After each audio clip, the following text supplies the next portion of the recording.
आधार card को नहीं आसिला बड़ खबर। आजिका डेट्रे बा कहा पाखरे आधार कार्ड नहीं कौन रही संपूर्ण खबर आधार कार्ड को नहीं जानिबा पाई वीडियोटी को शेष पर्यंत देखंतु।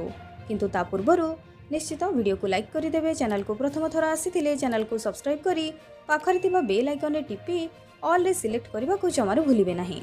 आधार कार्ड धारी मानक पाई आसिला बड़ जरूरी खबर जहाँ आपण माने समस्ते जानि रखिबा जरूरी। जदि आपणकर आधार कार्ड अछि तेबे आपण आधार संबंधी नुआ नियम आपण मध्य जानि रखिबा जरूरी, नचेत आपण मध्य असुविधार सम्मुखीन होई पारंती। सबुठारु गुरुत्वपूर्ण डॉक्यूमेंट भाव में विवेचना हेउथिबा आधार कार्ड रो समय सीमा अपडेट करा जायछि। एने भारतीय स्वतंत्र प्राधिकरण अर्थात UIDAI पक्षरु सूचना प्रकाश पाइछि। जेउ नागरिक मानकर आधार कार्ड 10 वर्षरु अधिक होई जायछि सेमाने निज आधार कार्ड अपडेट पाई UIDAI सुविधा प्रदान करुछि। पूर्वरु एही समय सीमा मार्च मासरे शेष हेबाकु थिबा बेले वर्तमान एही समय सीमा वृद्धि करा जायछि, जहाँकि जून 14 सुधा ऑनलाइन रे अपडेट करले कौनसी शुल्क देबाकू पड़िबो नाही। मात्र आधार केन्द्र जाई सूचना अपडेट करले निर्धारित देय देबाकू पड़ी पारे।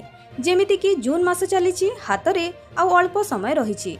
मागणारे आधार कार्ड अपडेट करिवार समय सीमा जून 14 पर्यंत रहिछि। एई वीडियोर डिस्क्रिप्शन रे ऑफिशियल वेबसाइट लिंक अछि। आपण लिंक को जाई फ्री रे निजर आधार कार्ड अपडेट करि परिबे। तो ये थिला आधार कार्ड को नहीं संपूर्ण खबर। वीडियो को लाइक करदेवे, शेयर करदेवे, चैनल को सब्सक्राइब करने को जमारू भूलिबे नहीं। आपणकर दिन मंगलमय हेउ। जय जगन्नाथ।